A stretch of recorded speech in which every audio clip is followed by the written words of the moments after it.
Major funding for KPBS Evening Edition has been made possible in part by Bill Howe Family of Companies, providing San Diego with plumbing, heating and air, restoration, flood and remodeling services for over 40 years.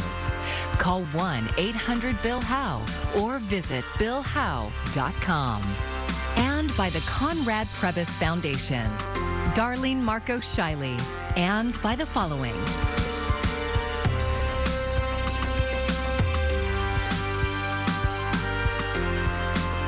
And by viewers like you. Thank you. A showdown at school where teachers have very different opinions on whether they should be unionized. Thanks for joining us. I'm Amitha Sharma, in for Maya Trabulsi. Teachers at Gompers Preparatory Academy in Choyas View have been part of the San Diego Education Association since 2019. But some say they were forced to join and now they want out. KPBS education reporter MG Perez has the story.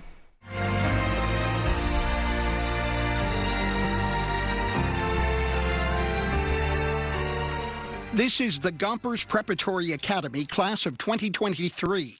The public charter school has a 100% graduation rate, and 36 of these students have already been given scholarships to attend UC San Diego in the fall.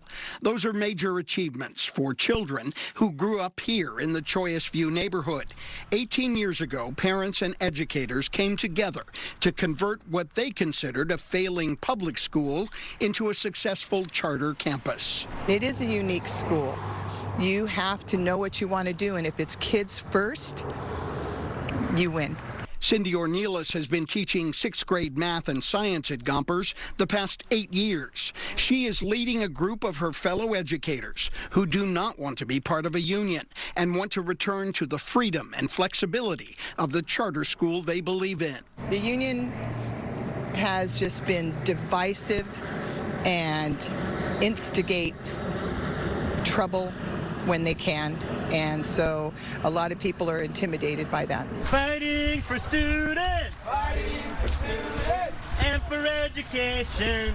In 2019, the San Diego Education Association, which represents teachers in San Diego Unified, got enough support at Gompers Prep to convince a majority of the teaching staff to join.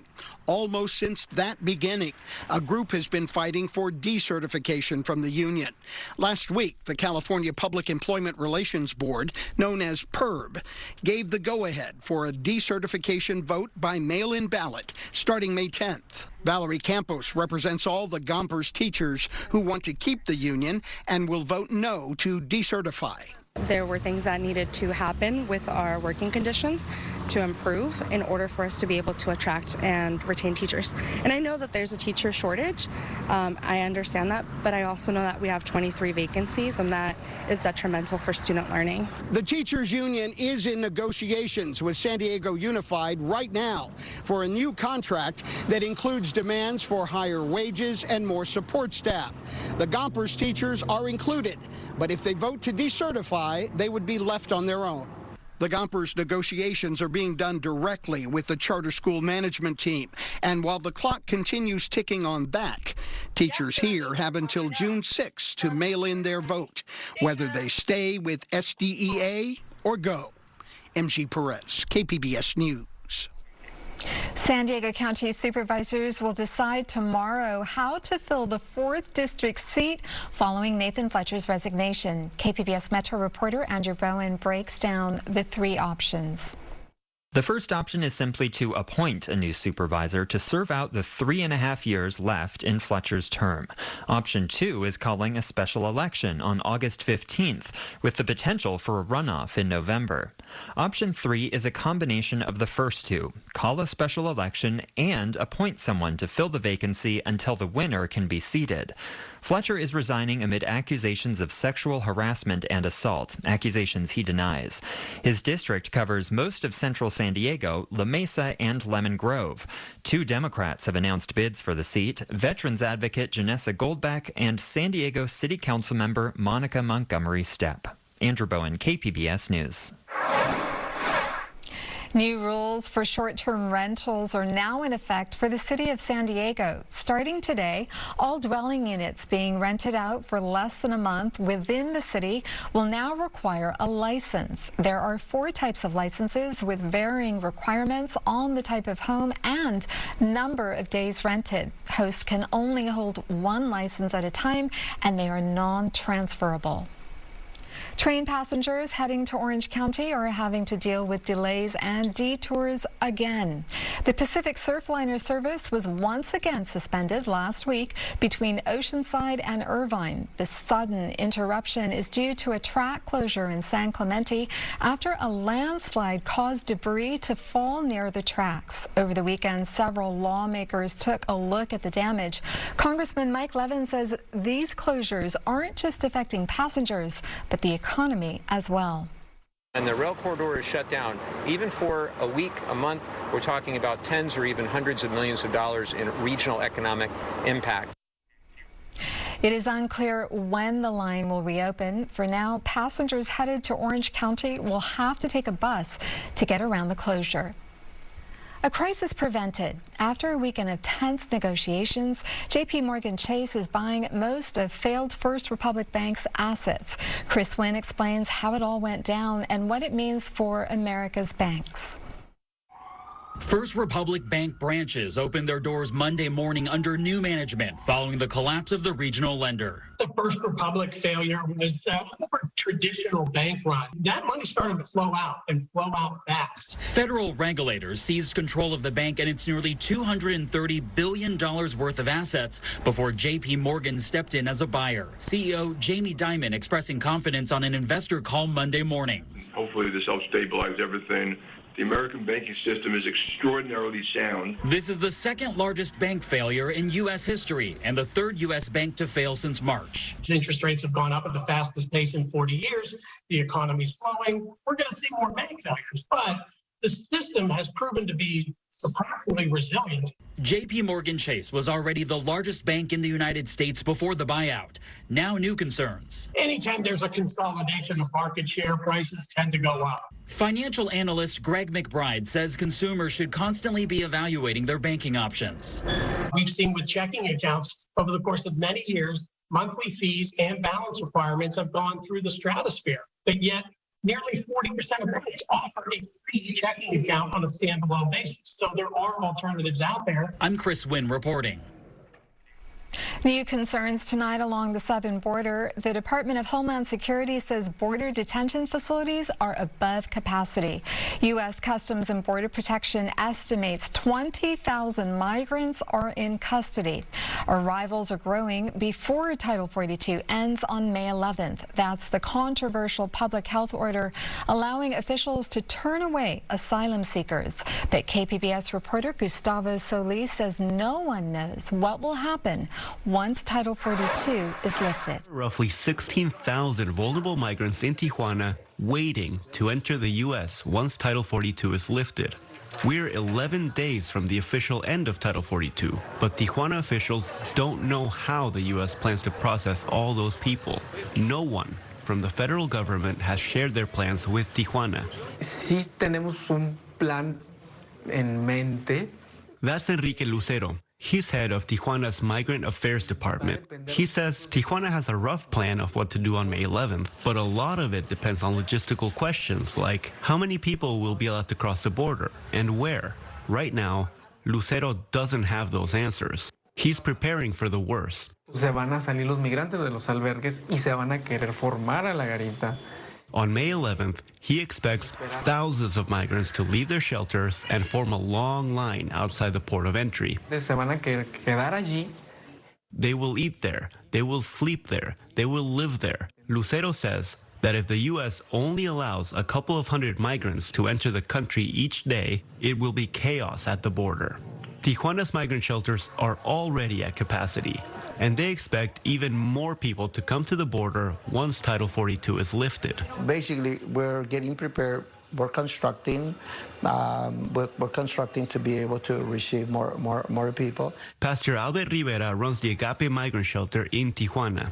We do know that a lot more immigrants are going to come now that Title 42 is going to be taken away. About 650 men, women, and children live in the shelter.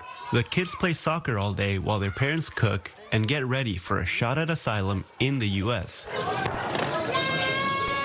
Rivera says most migrants think that their journey is over once they enter the U.S., but that won't be the case. More than half of all asylum claims are denied, according to federal data. So he's trying to help get them ready to fight their immigration cases in court. We focus on evidence, documentation, help them with all that. So we tell them, okay, you want to do the things legally, you want to win your case and everything. Focus on the evidence and everything, be a little bit patient. Once Title 42 is lifted, migrants will go through the expedited removal process. Under expedited removals, migrants will be given a credible fear interview. Those who pass are allowed to pursue asylum claims. Those who fail are deported. The Biden administration has said it's going to be surging asylum officers and other resources down to the border to carry out these interviews. Aaron Reichlin-Melnick is policy director at the American Immigration Council, a pro-immigration think tank. He's been following the Biden administration's transition away from Title 42. He says part of the plan is for Latin American countries to stop migrants from reaching the border in the first place. So U.S. officials will open processing centers in Colombia and Guatemala. These are places that migrants can go to see if they're eligible for asylum in the U.S. without having to come all the way to the border. But one major question remains. For the ports of entry, the big question is what things are going to look like once Title 42 lifts. Title 42 essentially shut down the asylum process for 3 years. Migrants haven't been able to walk up to the border and request humanitarian protection since March 2020. That means that asylum seekers really don't know what the situation is going to look like after Title 42 is over on May 11th. And crucially, the U.S. government hasn't indicated what they're going to do either. KPBS plans to be at the border on May 11th to find out exactly what happens. Gustavo Solis, KPBS News. The two-day slugfest between the San Diego Padres and San Francisco Giants made the first regular season of Major League Baseball games in Mexico City a memorable experience. KPBS reporter Jacob Ayers says the weekend brought out tens of thousands of fans from both the U.S. and Mexico. It was a long way from Petco Park. Go Padres! In a number of ways. From the stadium at more than 7,000 feet above sea level to the food and culture of Mexico's capital. Fans from all over the two countries and media from all over the world were there to watch, including Mexico City resident Alex Garcia and his friends. It means so much because here in Mexico City, baseball I think is growing so much. There are so many leagues here in Mexico, and so much people wants to play more. Many people from across San Diego County also made the trip, with a large majority flying out of Tijuana, including Oceanside resident Fabiola Rodriguez, who says she feels proud. Even to try to get from the airport of Tijuana, it was so packed, and just seeing so many Padres fans, I was like, wow, this is amazing. And I hope, that they continue doing games out here. The atmosphere of the games was thrilling.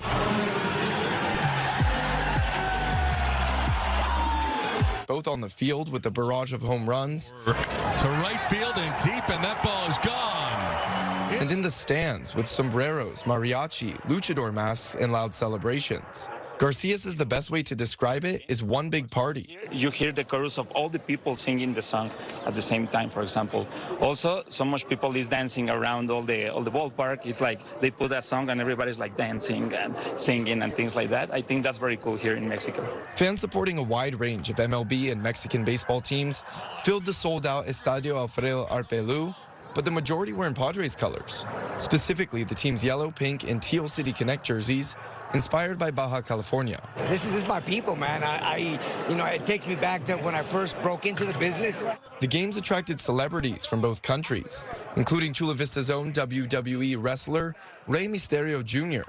He called the Padres the team of Mexico. So coming here and supporting my Padres, my home team, who I saw play when I was a kid. My dad used to take me to the games all the time. It's very emotional, man. It's very, very cool. It's a dope feeling. Fabiola's father and Tijuana resident Juan Rodriguez says this series is a tipping point for the Padres and baseball as a whole in Mexico.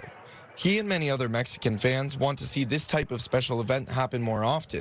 Mexico! Mexico, Mexico. in other cities throughout their home country. Tijuana's the other half from the Padres. If they make another game over there, all the people are gonna be happy because over there's a lot of people Padres fans. But for now, he and his cross-border family have their Mexico City memories. Manny drives one to left field. Haniger going back at the wall. Padres go back to back. Jacob Ayer, KPBS News. There's a certain zen in catching the waves here in San Diego. As KPBS North County reporter Alexander Nguyen shows us, a new exhibit in Oceanside reveals the science behind surfing. Good morning, Scott Bass here with your surf report. Longtime listeners of KPBS depend on Scott Bass's daily report to see if the waves are good that day. But have you wondered how those reports are so accurate? A new exhibit at the California Surf Museum in Oceanside delves into the science of surfing, which includes a look at how waves are formed and how they can be forecast. And this long tapestry here shows from when you get a lot of storms, that generates waves, the waves come through, and then they build and build. Jim Kempton is the Surf Museum's president. He says the exhibit was funded by a grant from the city of Oceanside. So the science of surfing has a number of different components. One of them is about the shape of the shoreline and whether it's a reef or a beach break or a cobblestone point. And all of those have different properties in terms of how waves break. So you learn about why the waves break certain ways in different places. Kempton says the exhibit showcases all elements of STEAM education.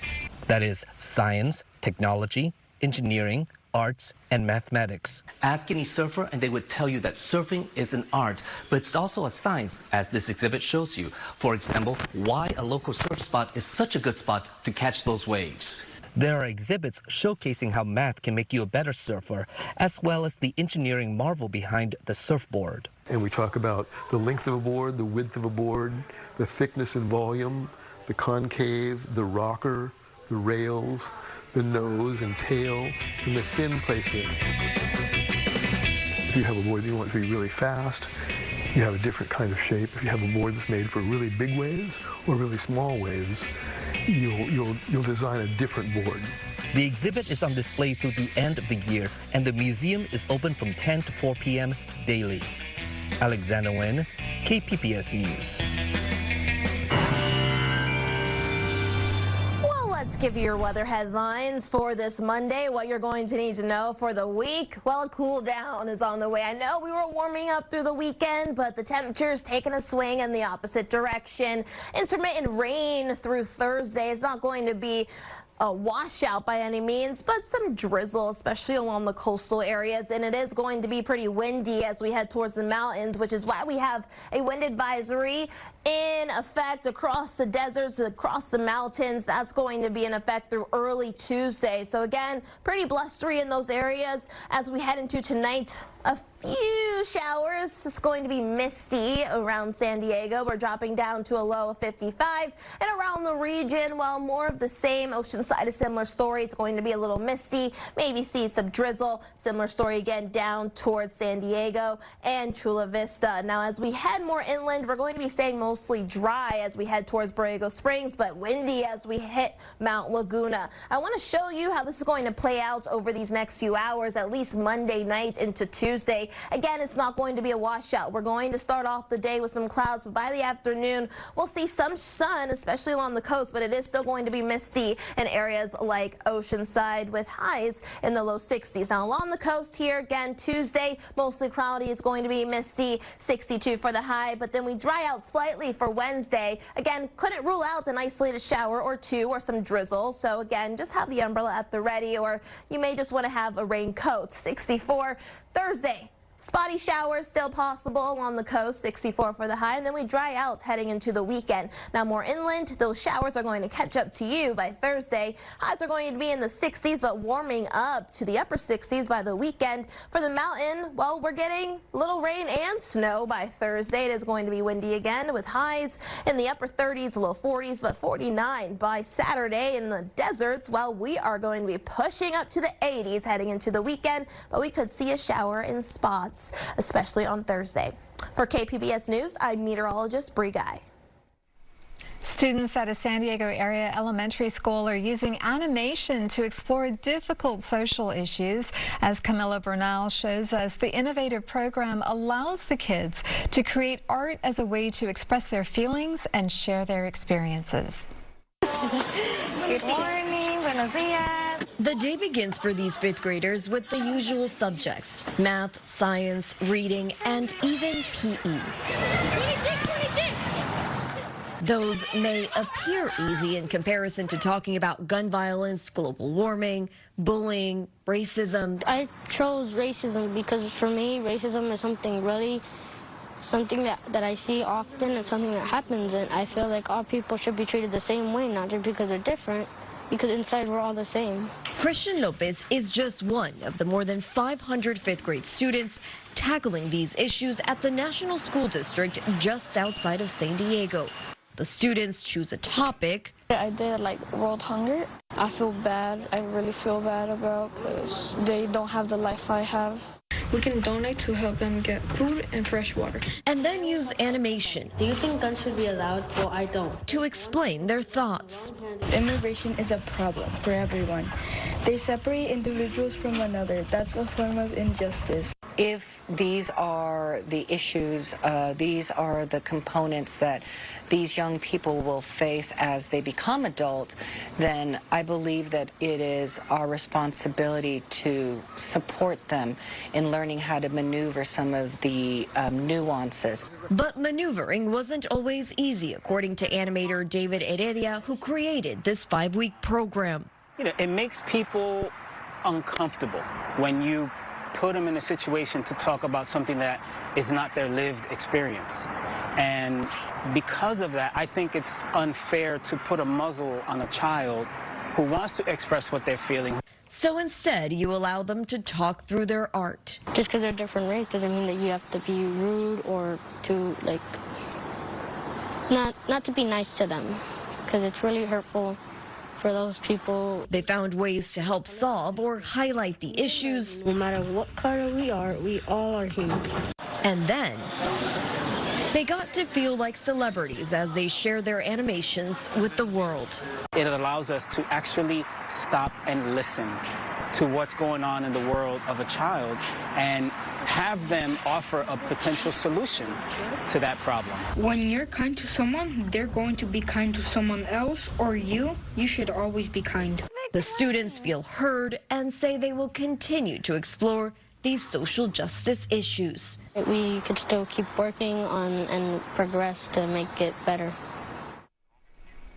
A biologist at Scripps Institution of Oceanography has found that elephant seals only sleep a total of 2 hours a day during their nearly 10 months at sea. KPBS SciTech reporter Thomas Fudge says learning how sea mammals sleep can help protect them in the wild. Just like us, elephant seals need to sleep. And being air-breathing mammals that are not buoyant, you may wonder how they manage to sleep when out to sea. Jessica Kendall-Barr was wondering the same thing. That breath-holding capacity allows them to forage deep below the ocean surface and also to do things like sleep below the ocean surface. Kendall-Barr is a postdoctoral fellow at Scripps Oceanography who did her PhD at UC Santa Cruz. She is the lead author of an article in the journal Science that describes the sleep patterns of elephant seals. She says elephant seals don't sleep like we do at night. Instead, they take lots of 10-minute cat naps. These elephant seals are sleeping for very short periods of time, and that only adds up to about 2 hours a day for these long foraging trips that last up to 295 days at sea. The other finding is that they actually go into REM sleep. It's the same full-body paralysis humans achieve during a nighttime rest. So at that time, they're turning upside down and they're actually falling in this beautiful sleep spiral pattern towards the ocean floor before they wake up at around 300 meters and swim back to the surface. Kendall-Barr worked with an engineer that had created a device that can monitor brain activity in animals to find out if they actually are sleeping. Dan Costa was one of her advisors at UC Santa Cruz. She had to take this little neurologger, this little piece of electronics, and get a housing for it So she designed a housing and then worked with some engineers to build a waterproof housing that she could put that little device in and then attach, I don't know, she told me some 20 or 30 different wires and make all of that work and not leak. What Kendall Barr learned is not just a scientific discovery. It allows humans to understand where and when seals sleep and then protect them from the disruption of ships at sea. So I'm interested in sort of working with collaborators who study other true seal species to help identify where these critical resting habitats are. We've actually done a pretty good job protecting elephant seals. Costa says in the late 19th century there were no more than 25 elephant seals. Now there are more than 200,000. Thomas Fudge, KPBS News. Here's a look at what we're working on for tomorrow in the KPBS newsroom. AI is helping people find the perfect match.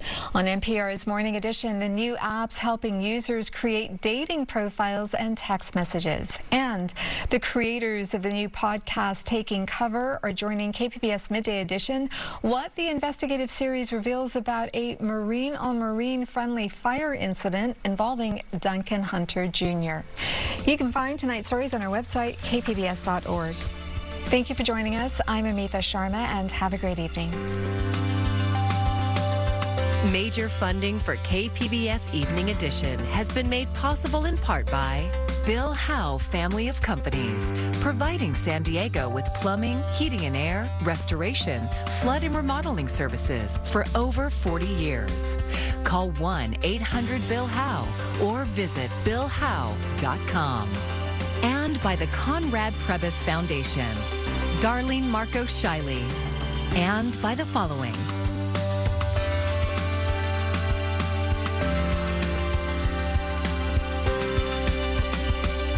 And by viewers like you. Thank you.